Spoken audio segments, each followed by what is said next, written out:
So we also have some more options that we can set for the grid itself. So in the last lesson, we saw how we can set grid columns, and this one, we're going to be setting a gap between the grid.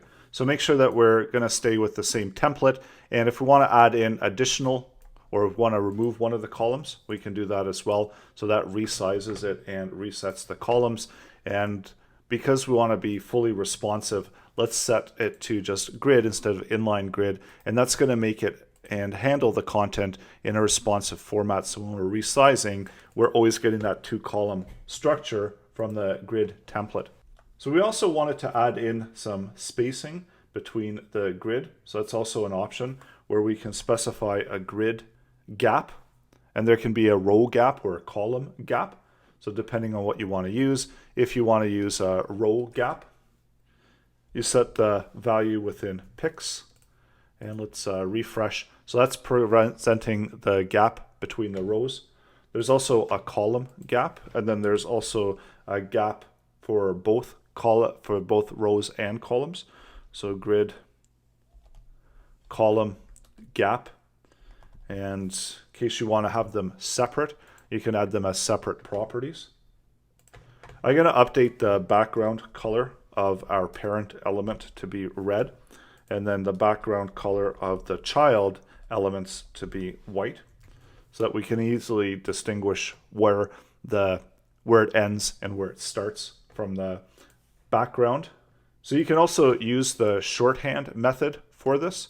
So let me comment that out, and I'll just use it as a shorthand method. So you can specify the grid gap, and this is for both sides. So the grid gap will show for the row, and if you do end up to values there, it's going to show for the row first and then the column after. So to do the same thing that we just had, we just put a space between it, and that's going to set for the row of 20 and the row of 20, so it's slightly smaller than the spacing between the columns. So I'm going to select the first element with a class of 1, and we're going to set the grid column. And the grid column start is the starting column of where you want this element to start on the grid, and this is going from the grid template columns. Start, so which number we want to start with. So start it with 1, and then the grid column end, where we want the columns to end. And I'm going to add in a few more columns into our grid template.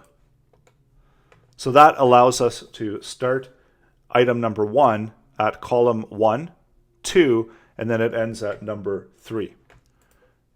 And you can also set these properties for all of the different children contained within the grid.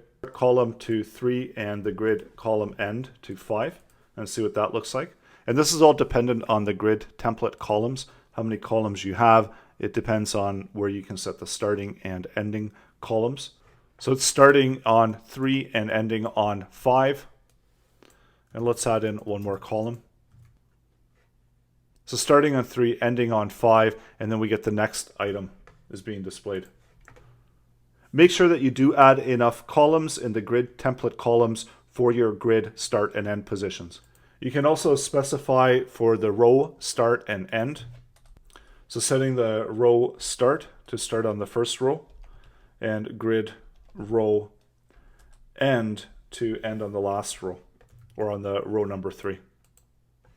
So that will effectively cover the following rows with content.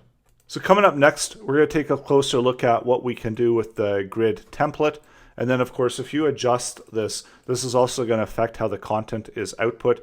So now let's go back into 2, and we're going to end it on 4, because now we've got a few more rows, another row that's been added, so we can make that adjustment.